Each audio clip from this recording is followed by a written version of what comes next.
Hey guys, welcome back to my channel. It's Shalom Pop Culture. Hopefully you're having a lovely morning, day, evening, wherever you guys are. Okay, if you don't know who I am, my name is Shalom. I do videos on pop culture, new artists, new releases. I also review music on my blog page. And if you like all that good stuff, press the subscribe button, hit the notification bell, and let's get into this video. And I don't really know what I'm going to title this video, but I know I'm going to go in on Miley Cyrus' career because I think her career and her start in industry is actually just like interesting.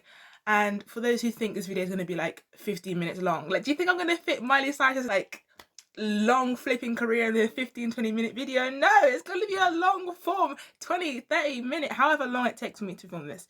So I'm going to get right into it.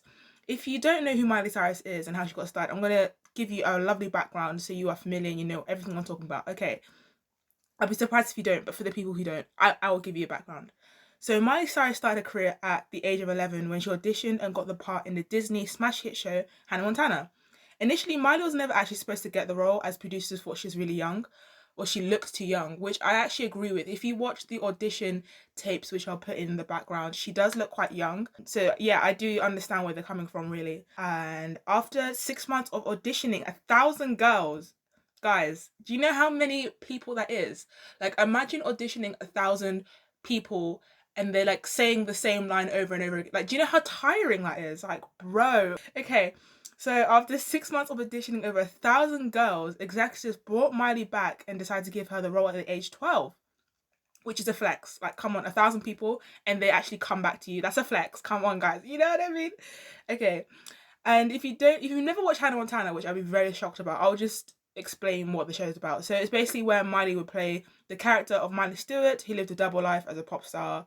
And what made the show so special was that Miley's dad, Billy Ray Cyrus, acted on the show with her. Like, her actual biological dad was on the show playing her dad. And due to this, like, a lot of scenes in Hannah Montana, you could just see their bond and true connection because that was actually Miley's like real dad. Okay, we're gonna get into the nitty-gritty number and bitty number of things because you know that I like to look at numbers, I like to look at all that stuff. Okay. And the 26th of March 2006, Hannah Montana first aired on Disney Channel with 5.6 million viewers, making this Disney's highest rated kids show at the time. Guys, like, come on. Not even any of the other shows before that, like Lizzie McGuire, like Boy Meets World, all of that, like, not even them could do numbers like this. Like, give Miley Cyrus a respect. Oh my gosh. Okay. As Miley played a pop star on Disney, they decided to capitalize off of the music. And in November 2006, the Hannah Montana soundtrack was released and debuted at #1 on the Billboard Top 100 with 281,000 copies sold in stores. And you guys have to remember, this is a time when streaming wasn't a thing. Like, payola wasn't a thing. You can't buy your streams, you can't buy your sales, unlike some people. You know who I mean, Cardi B. You can't, pay for, all of this. This was when things were being sold in physical form. Music was bought in physical copies. 281,000 is a lot. A lot. So no one could ever do this. Even in the streaming era, for physical, actual, pure sales, I don't think I've ever heard someone sell like 281,000 copies, like pure, like Gen Z sort of like artists. I don't think I've ever heard that. So for Miley to do that at such a young age, she should really be giving her flowers, honestly. Ooh. And this album was also well received by critics and journalists. They were eating this stuff up. They loved it. On Disney Channel, there were many other shows, but there was just something special about Hannah Montana. Miley just had that charisma. She just had that, like, talent. And you could even see on her audition tape when you watch it, she just had it. Like, you can just tell she just had it. I don't know how to explain it. When someone just has talent, like, you can't, you know what I mean? They just have it. As I earlier said with her dad, Billy Ray Cyrus being on the show, Noah Cyrus, Miley's younger sister, appeared in 6 different episodes over the 4 seasons. Noah didn't have a main role, but she would appear in background characters, or she would have 1 or 2 lines interacting with Miley. And do you know what one of my favourite scenes when Noah's in is when Miley Stewart, they're like at a shop or something, and then like Noah comes up and she's like, "My mum has a taser," and she's like, "Zzz." Oh, I'll put it in. It's actually really funny. I didn't really explain it that well. I'm not very good at explaining things, but like, if you watch it, then you understand what I'm talking about. Okay. Although Miley became a well-known star for playing Hannah Montana, she also wanted to become known for her own music as Miley Cyrus. So in 2007, Miley released her debut album titled Meet Miley Cyrus under Hollywood Records, which is a Disney's record label where Disney stars get signed to. And other recognizable Disney artists who were signed were Selena Gomez, Hilary Duff, Demi Lovato, Sabrina Carpenter, Zendaya, and many, many more. Her debut album, Meet Miley Cyrus, debuted at #1 on the Billboard 200. My favorite song is See You Again, which Miley is credited on. That's one thing about Miley Cyrus' early career. A lot of the songs she's actually credited on and she actually wrote, which is really like, it just shows her star power even more because she's been writing songs since a young age. I don't know, it adds to it. And yeah, as I said, See You Again is such a bop. Like, Miley Cyrus re-performed that song for the first time in like, gosh knows how many years, probably like 10 plus years. And oh my gosh, See You Again, it sounds 10 times better than it did when she performed it when she was like 12. It was amazing. If you don't know that song, you have to listen to it. It's just like so good. I think it's because it's nostalgic. If you looked at my nostalgia playlist, a lot of the songs in there are actually Miley Cyrus songs. But anyways, in 2008, Miley released her second album titled Breakout. This is a commercial success and helped Miley to be introduced in other countries as Miley Cyrus and not Hannah, the fictional character. Breakout peaked at #1 on the Billboard 200 for 1 week, selling, guys, look at these numbers! No one could ever do this! Stop disrespecting Miley Cyrus. Okay. Selling 370,000 copies. Wow, that is a lot. 370,000 copies. Again, this is not the streaming era. This is physical copies. So guys, I don't even want to get into it. It's giving me the chills. Okay. Miley Cyrus became the third solo artist to chart on the Billboard 200 under the age of 18 twice. Miley also, she did go on tour, and it was called the Wonder Tour, and it grossed in total like millions of dollars. So like Miley was worked. She was working, she was booked, she was busy. You know, if you think about it, you know, albums, they're not easy. You write the songs, you're involved in producing them, you release it. And you have to think that she was also doing the whole like the Hannah Montana stuff as well, doing interviews, like being a robot, like answering questions like a robot. If you look at the old Hannah Montana interviews and the old Miley Cyrus interviews from this time, she literally answers questions like she's a politician. But that's understandable because you literally get media training. But yeah, she was booked, she was busy, she was working her bum off basically. And you have to remember, Miley was only 16 at this time. So you can imagine the constant pressure and possible struggles that she also faced behind the scenes. With Breakout, Miley tried turning away from her Hannah Montana sound. Even though critics felt like Miley played it safe with this album, and a lot of critics and journalists felt like she was mirroring the Hannah Montana sound, which is quite ironic because when I get later in the video, I'm going to talk about the Bangerz era, which was very heavily criticized and obviously was nothing like her Hannah Montana phase. But it's like, what do you want? She tries going away from the sound, and then you're like saying it sounds like Hannah Montana, and then when she actually goes away from it, you're like, no, it's too much. Like, what do you want? Guys, it wouldn't be a Miley Cyrus video if I didn't talk about Seven Things. Oh my gosh, that song is such a bop. The seven things we're heading back to you. And the fact that she wrote this song, and if you remember the iconic performance where Miley performs it at the award show, and basically background story, she was this song is about Nick Jonas because they're dating for a couple of years, and then she breaks up with Nick Jonas. Nick Jonas starts dating Selena Gomez, and then Miley performs at the award show, and then she goes up to Selena Gomez and they're like dancing and everything, and it's just like, oh, it's just so iconic. It's just so iconic. And it wouldn't be a Miley Cyrus video if I didn't talk about Party in the USA. Like, bro, come on. That is a anthem. Like, I feel like every culture, every person plays it. Like, Black people love it, white people love it. Like, it's just like a song where you just like, you can't hate it. And I know everyone's like, oh, it's like their guilty pleasure song, but in my opinion, it's not a guilty pleasure song. Like, I will gladly openly listen to that song in front of anyone. Like, I do not care.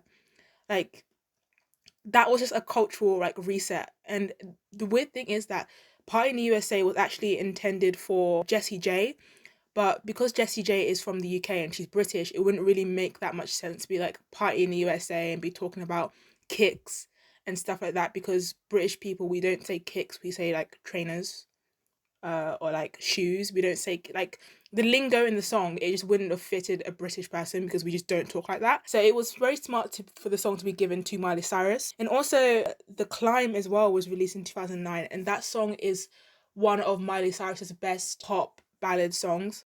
You know, The Climb is just a timeless song. It's a song, in my opinion, that will never get boring or never get old. It's a song that Miley Cyrus can sing in the next 10 years and it will still have the same effect. The still, like, it's just that song. Like, you know, there's just some songs like there's some, for example, like some Adele songs are just timeless. Like some of Adele's catalog, you can play it in like 10-20 years time and it will still hit the same as it would have in like 2010 or whatever. And The Climb was obviously, if you've watched the Hannah Montana movie, oh my gosh, don't get me started on that. I've watched the Hannah Montana movie so many times. It's actually not even like, it's not even a healthy. I think it's so good. It's such a good movie. Okay, if you've never watched it, please watch it. It's really, really good. But you know, the Hannah Montana movie was released in 2009, and The Climb is sort of like the, would I say lead single for the movie? But like it's the main sort of song that she performs at the end of the film to sort of finish it off. And oh my gosh, it was just everything is flowed nicely in this movie. It's a very, very good movie. I'm not just saying that to say it actually is.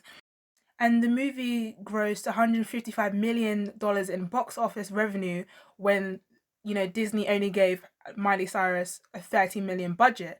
Party in the USA and The Climb, you know, those two songs are from the album The Time of Our Lives. And another song people don't really talk about from Miley Cyrus is When I Look at You. That is another underrated, very good Miley Cyrus pop ballad, but a lot of people just overlook that because of Party in USA was such a big hit. I think a lot of people just didn't pay attention to that. And now we're gonna get to 2010, where Miley had a bit of a shift in her sort of like image and vibe in music. Like even if you look at the cover art for this album called Can't Be Tamed, oh my gosh, chef's kiss. You know, she's wearing darker clothes, her hair is darker, it's like brunette. You know, this album and the song Can't Be Tamed, it was very controversial at the time. A lot of critics and journalists and just the general public felt like Miley was doing too much, and you know, she was like, you know, it wasn't the Hannah Montana that we were seeing. You know, people were just so confused, and they weren't really receiving the music video very well, which is funny enough because when I watched the music video, there's literally nothing controversial about it. The fact that she's wearing black eyeliner and it's smudged out, like, is that the most controversial thing?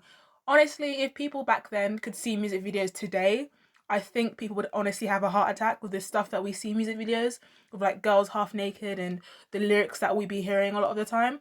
So honestly, when I watch the music video, there's nothing wrong with it. It's just people dancing in like a cage and she has eyeliner that's smudged. That's the most controversial thing. I'd say my favorite songs from Can't Be Tamed, the album, I'd say Who Owns My Heart and Can't Be Tamed. I'm sorry. I'm sorry. That song, Who Owns My Heart, I don't know, it just hits. It just hits. I'm so sorry. And a lot of these songs Miley has re-performed in 2020, 2021, and they just sound so good. Like, oh my gosh, oh my gosh. But yeah, these songs, especially Can't Be Tamed, were very badly received by the general public because they didn't like her shift in the way that she's presenting herself, and they thought it was quite just unacceptable, which I think is really weird because there's literally nothing wrong with the music video. Like everything is fine. I just don't see what the big issue was. Right, I'm just gonna skip a bit of her discography because I'm not gonna go through like every single song Miley's done because otherwise I'll be here for hours and hours. But I'm gonna skip to the iconic album Bangerz. I'm so sorry. 2013. Oh my gosh. 2013, Miley Cyrus. You know, this is very different from the other album. If people thought that Can't Be Tamed was controversial, come on, Bangerz was unexpected. I did not expect it. And after she did the Can't Be Tamed, you know, Miley had another look. She was, you know, if you remember her backyard sessions, oh my gosh, where she would basically perform songs live. And she had, you know, she was wearing her little sundresses and she had her long hair. I do have a video about the Bangerz era and how it ruined music. So I'll link that down below because I don't really want to repeat myself. But yeah, it was just so unexpected, her appearance. This is why I say Miley Cyrus is like the only one who can actually change her appearance, change genres every single album. I think the only people that I've successfully seen do this is Miley Cyrus and Nicki Minaj. They're able to constantly reinvent themselves every album. They're able to constantly change their image to match the era they're doing, like every single album, and they do it successfully. Those are the only people I've ever seen be able to do it. You know, Miley Cyrus, she can be rapping, then she could be doing R&B, she could be doing country pop. Next album she's doing pop rock. The other album she's going to be doing just pop. Like, that's versatility at its finest, and I'm really surprised a lot of people just don't see that. But anyways, this iconic album, which is now officially 10 years old, which makes me feel very old. But this album was just a chef's kiss. And you can tell Miley is just so much more free. She's not as confined. You know, even if when you watch interviews and performances, she's free. She's able to dance, she's able to do what she wants to do. She's not in the shackles of Disney anymore, because obviously that Disney don't want an artist who is, you know, rapping with like Wiz Khalifa and like twerking on stage and Robin Thicke. They don't want that. So obviously they terminated their contracts with her because they didn't want any of that. But I will say my favorite song from this album is probably Adore You, We Can't Stop. Oh my gosh, that's just such a nostalgic song. You know, getting ready for school, walking on the way to school with my £1 earphones and like just listening to that, you know, oh, like daddy, daddy, we like to party. Sorry, it's just so good.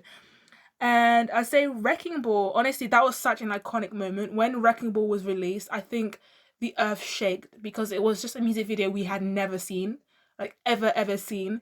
And it's just such an iconic video. No one can convince me. Wrecking Ball, the music video, like the song was already doing well, but then once the video was released, it just blew up. Like it was crazy. And at this point, you know, Miley Cyrus was hanging around with rappers. She was hanging around with, you know, like every single rapper, R&B person. And obviously at this time she had the beef of Nicki Minaj. But yeah, on this album she collaborated with so many icons or so many really great artists. She collaborated with Britney Spears. She collaborated with Nelly, Future, Big Sean, French Montana. Honestly, Ludacris. It goes on and on and on. And she had all of those features in one album. So I think that's a bit of a flex to get Britney Spears on a song. And you have to remember at this time, Britney Spears wasn't really making music. Like she was just picking and choosing who to collaborate with at this point. So yeah, this was a really, really good album. And it sort of makes me feel old because it was 10 years ago. Okay. To also give you more context about this time with the Bangerz era, you know, the reason why she wrote and released Wrecking Ball is because she had broken up with her then fiance Lee. So if that gives you any context, so Miley was just, that's why I always say, like when an artist gets married or they get engaged, like their music just declines. But when they've like broken up with someone or they've broken up with like whoever it is, their music just, it's just 10 times better. I don't know what it is. And for Miley, that's literally it. Like whenever, I don't know how to describe it. For example, Justin Bieber was doing phenomenal music, and then you know what, he goes off, he gets married, and obviously Justin Bieber is very different now than he was in like 2013 because he's, you know, he's like a Christian now and he's married and his life is a bit different, but now his music sucks. But you know, same thing with, I don't know, like trust me, anyone who gets married in the music industry, their music is automatically going to decline because you're limited to what you can write about and what you can say because you're married. Simple as that. So yeah, but this was just an amazing, it was an iconic moment. I'm so glad I was able to witness this iconic sort of era of music, like 2013, the Miley Cyrus Bangerz era. But I'm gonna move on to Younger Now in 2017, and this is when we saw another sort of different slash more vulnerable sort of side to Miley. She was dialing it back.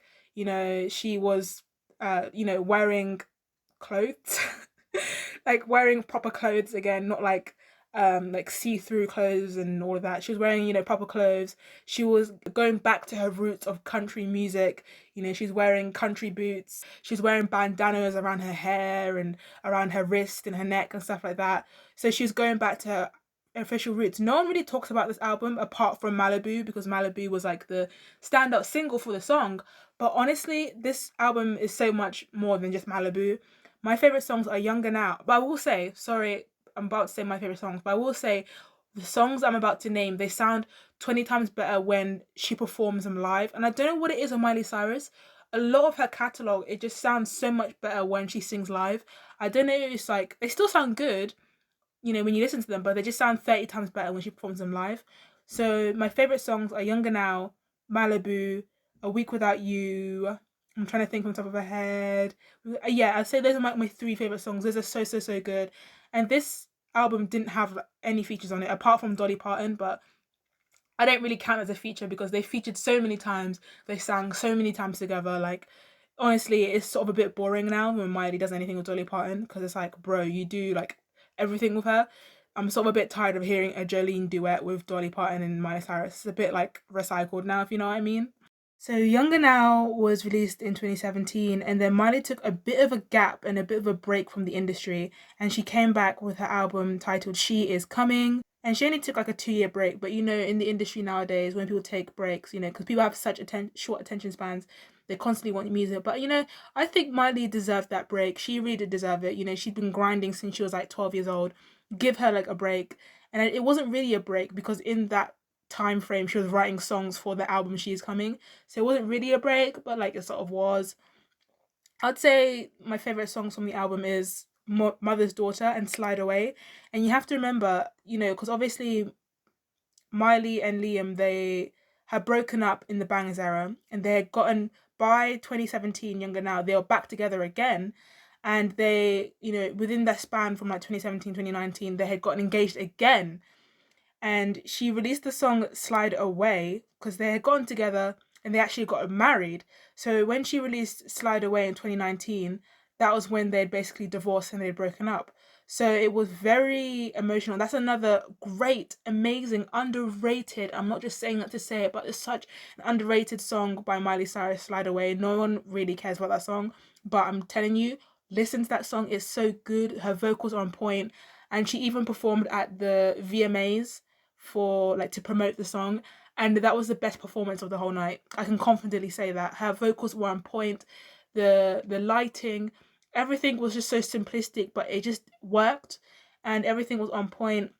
And I'm telling you, you see, when people break up, that's when they do the best music. So my theory, it might be all in my mind, but it's a thing. And then, you know, we had Miley took a bit of another break, but you know, she was still doing her thing. She was still active on social media. That's one thing about Miley Cyrus, is she's quite active on social media. She's always very open and she's honest with her fans, which I like. You know, if anything is going wrong with a tour or if anything is going wrong, she will post about it and she will inform her fans so that they're aware and they know. I'd say Miley Cyrus and Nicki Minaj are like the two people who have like the best relationships with her fans, really, in my opinion. And then we have the most underrated album ever by Miley Cyrus, in my opinion, Plastic Hearts in 2020. And this was Miley Cyrus changing her genre again to pop rock. And she released the lead single, which was Midnight Sky. And oh my gosh, I think I've paid her mortgage by listening to that song. And when, you know, she was posting the teasers on her Instagram, she was posing like the shots from the music video of Midnight Sky. And I was a bit confused. I was like, whoa, Miley looks different, but like in a good way, because she'd cut her hair and she looked like a 90s rock star. So I was a bit confused. I was like, what's going on? I was like, what's going on? I was so confused. And then I had Midnight Sky. And you know, there's songs like, you just like them instantly. Like, it doesn't take you time for them to grow. Like, I just liked Midnight Sky as soon as I heard it. And I liked the entire album as soon as I heard it. And this is when we got the iconic cover of Heart of Glass by Blondie. And Miley Cyrus covered it and basically made it her own. And oh my gosh, I've listened to that song so many times. Like, you would, don't play with me. I've played it too many times. It's actually sickening. My favorite songs are What the F Do I Know, Plastic Hearts, Angels Like You, Prisoner featuring Dua Lipa. Huh? Her name's Dua Lipa. Yeah. But you call her Dula Peep. Dula Peepa. Gimme What I Want, Midnight Sky, of course, duh. High, Golden G String, Edge of Midnight, which is the Midnight Sky remix with Stevie Nicks, which is a flex. Come on, having Stevie Nicks on the album.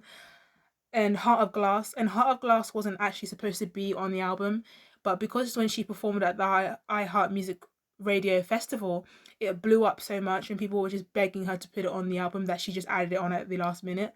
And I'm so glad that she did, because that was the best performance that she had done of that song. And she does re-perform that song, but it's not the same. Like, when she performs them, it's not the same as that iHeart Music Radio one. It's just something about that performance. Her vocals, everything is perfect. Chef's kiss.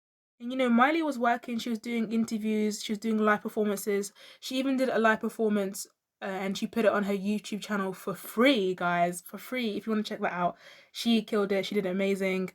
And I think it was something to do with Koviana to like raise money or something like that. But it was great. It was amazing. Her vocals were on point, and Plastic Hearts, it did surpass 1 billion streams. So it shows like still to this day, like however many years later after, Miley getting into the industry, people still have a demand for her music. People are still listening to her and her fans eating it up. And then about 2 years later, she was, well, after Plastic Hearts, she was doing random collabs with like people and artists just to like keep her name out there. And then 2 years later in 2022, she did like a live album. It's basically where she performed, I think, was it in Mexico, I believe, where she performed all of her basically like classic songs from back in the day, like the Bangerz album, Meet Miley Cyrus, like all of those songs, but she did them live and she put them in a album.